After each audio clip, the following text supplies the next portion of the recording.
Pemirsa, mural bernada sindiran kepada pemerintah kembali muncul di Jakarta dan juga Karawang, Jawa Barat. Namun seperti yang sudah-sudah, aparat dengan sigap langsung menghapusnya.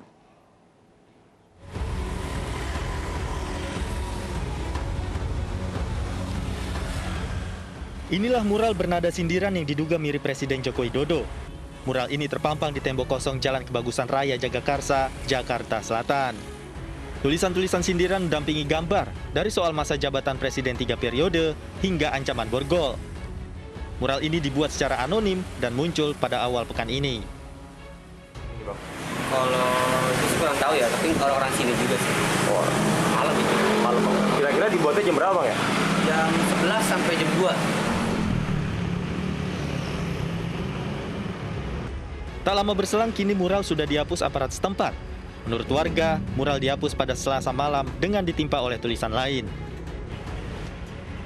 Penghapusan mural yang menyindir pemerintah bukan kali ini saja terjadi. Sejumlah mural sindiran yang muncul di sejumlah wilayah juga dihapus oleh aparat yang reaktif.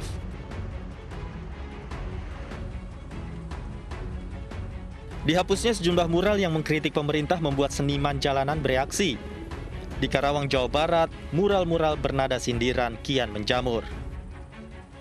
Salah satunya di tembok pertokoan Jalan Tuparev, Karawang ini banyak tulisan dinding berisi kritikan muncul, baik soal penghapusan mural hingga kebijakan pemerintah.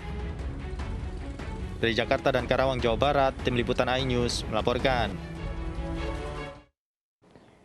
Pemirsa, anak buah mantan Menteri Sosial Adi Wahyono divonis 7 tahun penjara dalam kasus korupsi dana bantuan sosial. Majelis Hakim menyatakan Adi terbukti korupsi dana bansos bersama Juliari dan Mateus Joko Santoso. Vonis terhadap mantan pejabat pengguna anggaran Kemensos Adi Wahyono sama dengan tuntutan jaksa, yaitu 7 tahun penjara ditambah denda 350 juta rupiah, subsidiar 6 bulan penjara. Majelis Hakim menyatakan Adi Wahyono terbukti menjadi perantara penerima suap senilai 32,4 miliar rupiah dari 109 perusahaan vendor bansos COVID-19.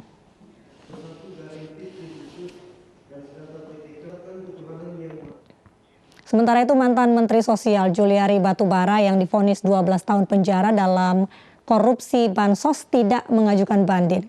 KPK akan segera mengeksekusi hukuman Juliari.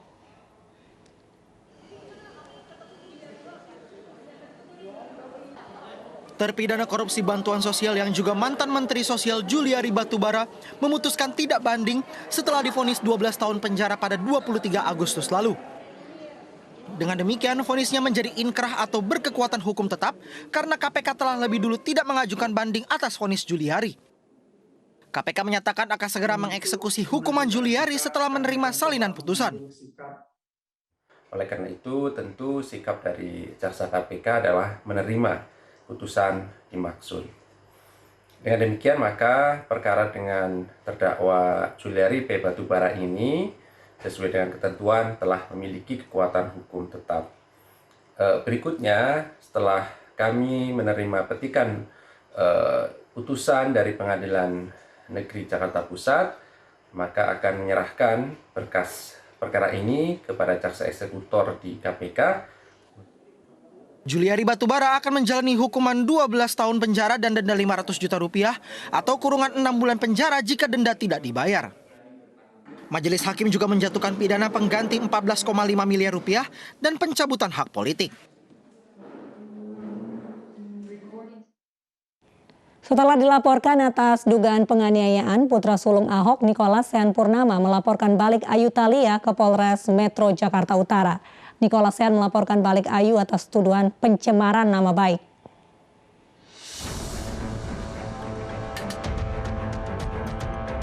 Perseteruan selebgram Ayu Thalia dengan putra sulung Basuki Cahayapurnama Nicholas Sean Purnama semakin pelik.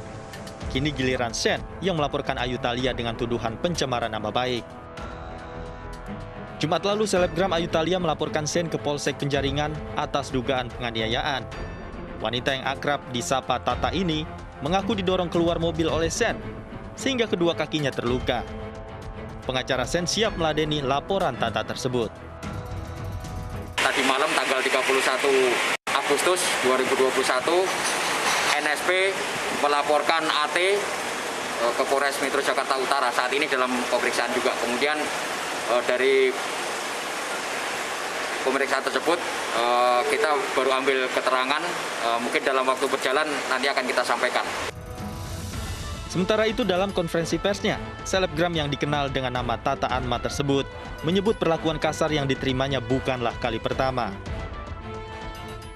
Karena menurut saya ya semua warga negara berhak mendapatkan keadilan. Jangan pihak berwajib juga jangan melihat ini anak siapa, lalu bisa melakukan hal seenaknya, karena ya balik lagi saya perempuan dan disakitin, dan dengan perkara kayak gini ya jujur semua perempuan juga pasti nggak akan terima gitu loh.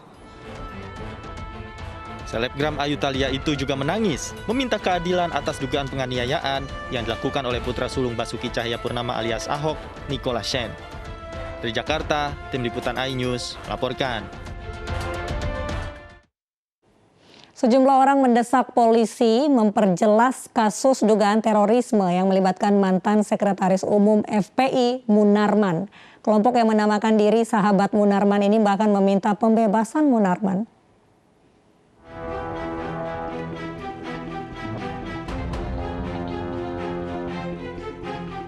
Sejak ditahan April lalu, kasus dugaan terorisme yang melibatkan mantan Sekretaris Umum FPI Munarman masih belum diungkap secara jelas oleh polisi.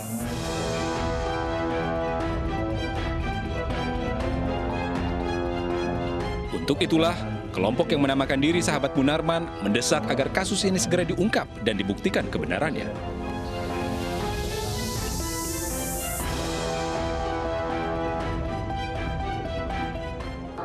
Mengutuk keras segala bentuk kriminalisasi dan terorisasi serta fitnah terhadap sahabat kami, Saudara Munarman S.H. 2. Mendesak agar kriminalisasi dan terorisasi serta fitnah terhadap Saudara Munarman S.H. segera dihentikan dan membebaskan dari tahanan.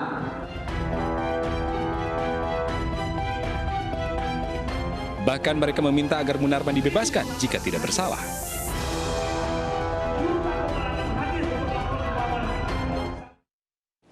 Pemirsa, mulai hari ini pelanggar ganjil genap dikenakan sanksi tilang. Ganjil genap diberlakukan di sejumlah titik ibu kota sejak pukul 6 pagi hingga 8 malam. Meski aturan tilang bagi pelajar ganjil genap sudah diberlakukan, di kawasan ruas Bundaran Senayan, petugas hanya meminta putar balik pengendara yang plat kendaraannya tidak sesuai. Penilangan sistem elektronik dan fisik hanya dilakukan bagi pengendara yang membandel tetap menerobos masuk kawasan ganjil genap meski plat kendaraan tidak sesuai. Adapun ganjil genap diberlakukan di Jalan Sudirman, MH Tamrin, dan Rasuna Said.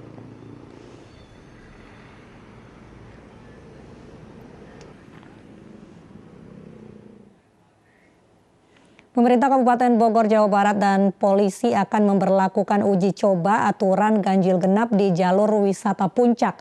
Aturan ini diterapkan seiring semakin melonjaknya arus kendaraan wisatawan.